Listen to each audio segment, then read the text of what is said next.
Oke, assalamualaikum warahmatullahi wabarakatuh. Berjumpa lagi bersama saya Fitra. Di video kali ini saya ingin membahas materi tentang transmisi data digital dan analog. Kemudian ada modulasi sistem digital dan analog.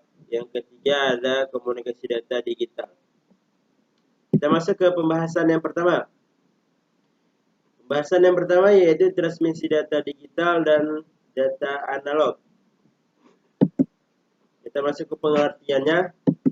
Pengertian dari transmisi data yaitu merupakan sebuah proses pengiriman dari pengirim atau penerima. Dan transmisi data merupakan hubungan antara dua perangkat atau lebih yang saling berkomunikasi melalui sinyal analog dan sinyal digital. Yang terjadi di dalamnya yaitu pertukaran data, yang mana pertukaran data yang dilakukan oleh pengirim dan penerima. Kemudian bentuk data dalam transmisi data itu bermacam-macam. Salah satunya bisa berupa data gambar, data suara, dan data warna. Kemudian dalam pendistribusian, sinyal itu terbagi menjadi dua, yaitu sinyal analog dan sinyal digital. Sinyal analog merupakan sinyal yang bersifat gelombang, dan sinyal analog selalu menyambung dan tidak ada perubahan secara tiba-tiba. Jadi sinyal analog ini merupakan sebuah sinyal yang berbentuk gelombang dan tidak rentang, yang namanya terjadi putus sinyal secara tiba-tiba ataupun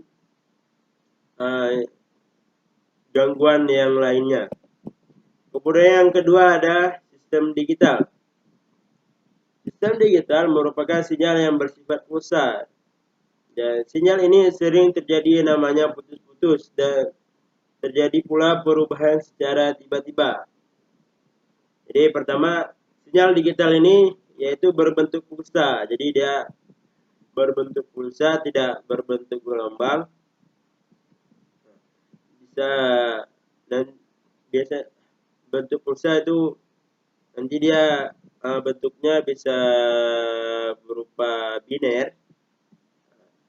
Dari biner tersebut nanti akan dibagi alamat-alamatnya, kemudian akan dirubah menjadi sinyal yang namanya sinyal digital.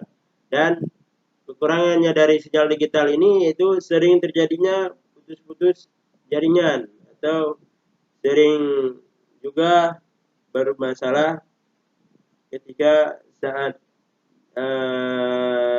kita pakai itu terjadi perubahan secara tiba-tiba. Bisa jadi sinyal yang pertamanya lancar, kemudian bisa jadi patah-patah atau buram. Contoh sinyal analog. Sinyal analog itu bisa kita contohkan seperti sinyal yang kita gunakan melalui kabelan. Jadi kita pakai kabelan itu sinyalnya lebih kencang daripada kita menggunakan sinyal WiFi, yang mana sinyal kabelan ini tidak mudah putus, sedangkan sinyal digital itu seperti WiFi itu sering terjadi putus-putus sinyal apabila keadaannya tidak baik. Ya. Kemudian jenis-jenis transmisi data sinyal analog dan digital itu ada terbagi menjadi 3 jenis. Jenis yang pertama yaitu ada simplex. Simplex adalah salah satu bentuk komunikasi antar dua belah pihak, di mana sinyal dikirim secara satu arah. Jadi simplex ini merupakan komunikasi antara dua belah pihak, tetapi hanya mengirim sinyal secara satu arah. Contohnya seperti antena TV, yang mana antena ini memberikan sinyal kepada TV agar TV tersebut dapat memancarkan sebuah layar yang ditampilkan. Jadi TV tidak dapat mengirim kembali ke sinyal. ke maksudnya TV tidak dapat bisa mengirim kembali ke antena, tapi hanya sinyal dari antena dimasukkan ke TV. Jadi dua pihak hanya dapat mengirim satu arah sinyal saja. Kemudian ada yang jenis kedua, ada half duplex. Half duplex ini merupakan sebuah metode komunikasi data di mana data dapat ditransmisikan dan atau diterima secara dua arah tetapi tidak secara bersamaan. Jadi half duplex ini merupakan dua belah pihak yang menerima data tetapi atau menerima informasi tidak secara sekaligus. Jadi yang mana pihak pertama dapat mengetahui informasi dari pihak kedua dapat membalasnya ke pihak pertama tetapi tidak sekaligus. Satu, contohnya seperti HTT. Menggunakan alat ini, siapa tidak kenal dengan alat ini? Dan kalau kita menggunakan alat ini, misalnya si A memegang alat ini satu, kemudian alat ini ada pada si B satu. Informasi tersebut dapat terdengar dari si B apabila si A telah menyampaikan informasinya. Maka si A dapat menerima informasi dari si B apabila si B mengirimnya kembali. Kemudian ada yang ketiga, jenis full duplex. Jenis full duplex ini yaitu dua pihak saling berkomunikasi akan mengirim informasi dan menerima informasi dalam waktu yang sama. Jadi full duplex ini merupakan dua belah pihak yang saling berkomunikasi dalam waktu dan detik yang sama. Contohnya seperti sebenarnya banyak contoh yang lain, yang salah satu yang saya pilih yaitu WhatsApp, yang mana kita dapat mengirim pesan dengan waktu yang sama dan jangka yang cepat. Jadi mengirim waktu dengan detik yang sama dan waktu yang sama. Kemudian di contoh yang lain bisa dijadikan contoh itu seperti telepon rumah, dimana kita dapat menelepon orang yang kita tuju, itu pihak yang sana dapat langsung membalas ke pihak yang menelepon, kemudian yang menelepon dapat bisa membalas sana. Jadi kerjanya itu dapat dua belah pihak dapat mengirim informasi dalam waktu yang sama, dan umumnya membutuhkan dua jalur komunikasi. Nah, jadi sudah bisa mengirim dalam dua bentuk jalur komunikasi yang sama. Oke, kita masuk ke materi yang kedua, yaitu modulasi sistem digital dan analog.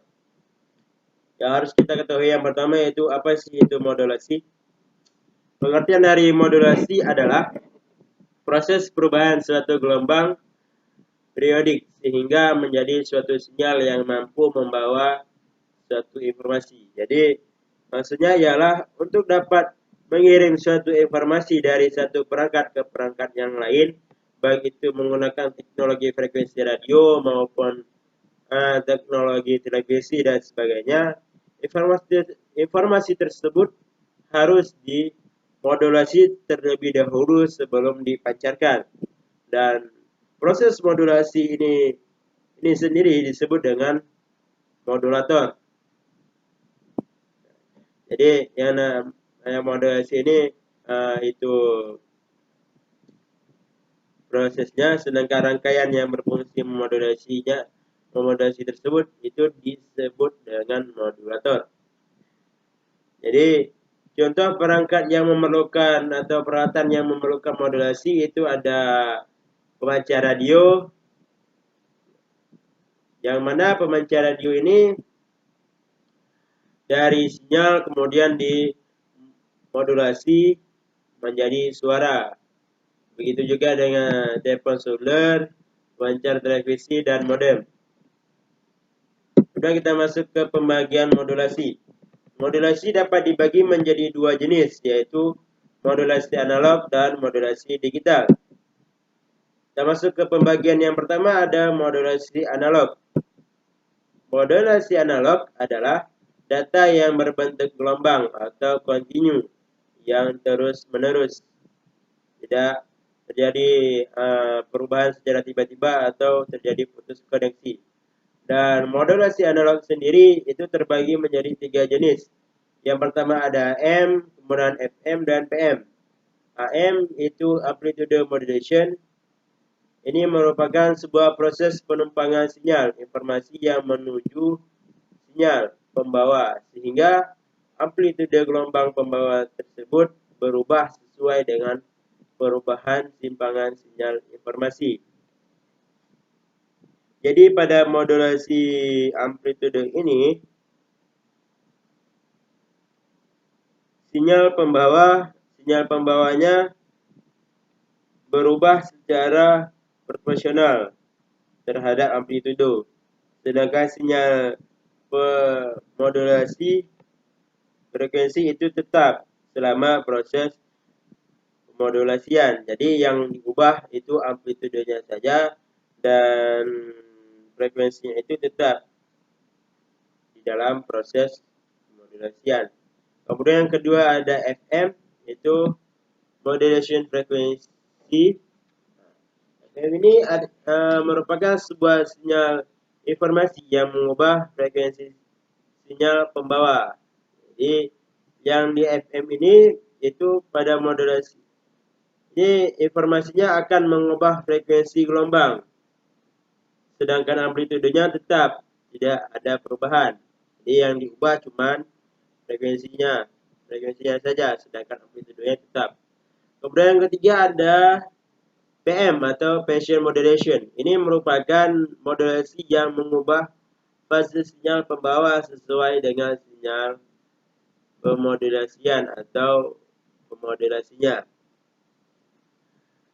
Jadi pada fase ini sinyal informasi mengubah fase gelombang pembawanya. Jadi informasi ini mengubah gelombang, sedangkan amplitude gelombang itu tetap tidak berubah. Jadi yang berubah hanyalah informasinya. Dan pada teknik PM ini sendiri jarang digunakan karena memerlukan penerima yang lebih kompleks atau memerlukan perangkat yang lebih mendukung. Oke, berikut ada bentuk modulasinya. Jadi yang pertama ada bentuk gelombang pembawa, kemudian yang kedua sinyal informasi analog, kemudian yang ketiga ada bentuk AM. Jadi bagaimana bentuk sinyalnya ini? Ada bentuk sinyalnya, kemudian ada bentuk sinyal FM dan sinyal PM. Kita masuk ke pembagian yang kedua, ada modulasi digital, yang mana yang pertama kita telah membahas tentang analog, kemudian yang kedua ada modulasi digital. Modulasi digital adalah sinyal data dalam bentuk pulsa dan hanya memiliki dua kondisi saja, yaitu kondisi 0 itu no dan kondisi 1 itu off atau modulasi. Dan modulasi digital sendiri ini terbagi menjadi tiga jenis. Yang pertama ada amplitude shaping atau ASK. Kemudian ada frekuensi shaping, ada FSK. Kemudian ada phase shaping atau PSK. Jadi pengertian dari ASK dulu. Pengertian dari ASK adalah salah satu bentuk modulasi yang gelombang pembawanya didulasi berdasarkan amplitude, sehingga informasi berdasarkan amplitude sinyalnya. Jadi ASK ini merupakan gelombang pembawa yang dimodulasi berdasarkan amplitude sinyal informasi digitalnya. Jadi sesuai dengan amplitude sinyal informasi digital. digitalnya. Dan dalam sistem modulasi ASK, simbol biner 1 itu dipresentasikan dengan suatu ketinggian amplitudo tertentu pada gelombang pembawa.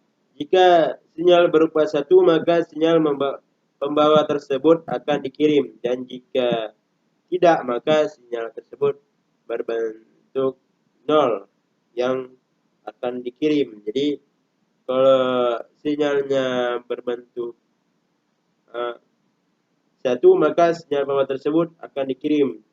Maka jika tidak, kodenya itu 0. Kalau dikirim itu 1, kalau nggak dikirim itu bentuk kodenya 0.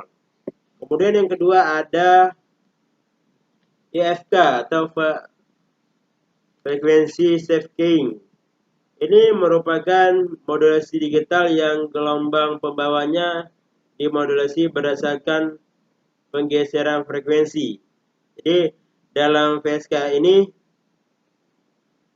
simbol 1 dan simbol 0 itu ditransmisikan secara berbeda antara satu sama lain dalam dua buah sinyal yang berbeda pada frekuensinya. Jadi setiap simbol 1 dan 0 itu simbol beda tersebut berbeda antara satu frekuensi dan frekuensi yang lainnya. Jadi ini merupakan modulasi digital yang gelombang pembawanya dimodulasi berdasarkan frekuensi. Jadi tidak disamakan, tetapi dipisah-pisah, dibedakan frekuensinya. Kemudian yang ketiga ada fast safe keying atau PSK. Ini merupakan modulasi yang proses pemodulasinya menggunakan cara penggeseran fast atau penggeseran fast. Pada sistem modulasi fast PSK ini, sinyal gelombang pembawa sinusoidal dengan amplitude dan frekuensinya dengan pembawa gelombang sinusoidal pembawa gelombang amplitudo dan frekuensi yang dapat digunakan untuk menyatakan sinyal biner 1 dan sinyal biner 0. Jadi GPSK ini itu bisa dikatakan ini merupakan sebuah sinyal gelombang pembawa amplitudo dan frekuensi yang dapat digunakan untuk menyatakan sinyal biner tersebut 1 atau sinyal biner tersebut 0. Tetapi untuk sinyal 0, fase gelombang pembawa tersebut itu digeser sebesar 180 derajat. Berikut ada bentuk modulasi digital. Mana kita telah membahasnya tadi. Yang pertama di ASK itu gelombangnya apabila sinyalnya 1, maka sinyal tersebut terkirim, sedangkan sinyalnya binernya 0, maka itu tidak terkirim. Dan untuk PSK itu dibedakan antara simbol 1 dan simbol 0. Sedangkan di PSK itu menyatakan biner tersebut bisa disebut 1 dan bisa juga disebut 0. Tetapi untuk sinyal 0, pas gelombang pembawanya itu digeser. Jadi di sini ada pergeserannya, tidak langsung bersambung seperti kayak PSK itu bersambung, kayak ASK kan putus kemudian datar sambung lagi. Jadi kalau untuk PSK ini ada bergelombang kemudian digeser sebesar 180 derajat, kemudian baru bergelombang kembali. Kemudian kita masuk ke Materi yang ketiga yaitu komunikasi data digital. Apa sih pengertian dari komunikasi data digital itu? Komunikasi data digital merupakan bagian dari teknologi informasi di mana komputer memerlukan pengiriman data berupa informasi yang disajikan oleh isyarat digital atau biner.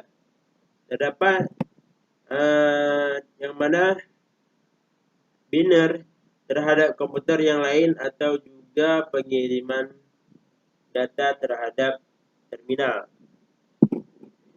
Jadi dimaksud dengan komunikasi data di sini ini adalah yang dimaksud komunikasi data di sini adalah sinyal-sinyal elektro yang dibangkitkan oleh sumber data yang dapat ditangkap dan dikirim ke terminal penerima yang dimaksud. Sedangkan yang dimaksud dengan terminal di sini adalah peralatan untuk terminal suatu data seperti drive, printer, moderator, papan ketik, dan sebagainya. Mengapa diperlukan suatu teknik komunikasi data antar komputer satu dengan komputer yang lain? Salah satunya adalah adanya distribusi processing. Ini mutlak diperlukan jaringan sebagai sarana pertukaran data. Jadi komunikasi data digital ini salah satunya adanya pertukaran data, kemudian terjadinya pertukaran data dalam satu lokasi yang berbeda dengan lokasi pengolahan datanya, kemudian bisa jadi efisien atau lebih murah mengirim data lewat jalur komunikasi daripada data diorganisasikan melalui komputer dibandingkan secara pengiriman biasa. Jadi lebih mudah mengirimnya, kemudian lebih cepat dan gampang. Kemudian kita masuk ke dalam media. Ada beberapa media yang dapat terhubung ke dalam komunikasi, baik itu komunikasi data digital maupun komunikasi data analog. Ya, tadi kita telah membahas tentang digital dan juga analog, itu diantaranya media kabel tembaga. Jadi media kabel tembaga ini lebih masuk ke media komunikasi data analog, dimana komunikasi data analog ini dia berbentuk gelombang. Jadi medianya itu seperti media kabel tembaga, baik itu media kabel LAN dan bermacam kabel lainnya. Ada kabel optik, di sini ada banyaklah kabel-kabel lainnya. Kemudian yang kedua ada media WLAN. Media WLAN ini lebih masuk ke komunikasi data digital, yang mana media komunikasi data digital ini berbentuk pulsa, jadi tidak menggunakan kabel, tapi terhubung dengan sinyal, yang mana sinyal tersebut nanti akan diberikan alamat, kemudian akan terkoneksi dengan perangkat-perangkat yang terdekat yang ada di sekitarnya. Jika dapat dikoneksikan, alatnya tersebut disebut dengan access point.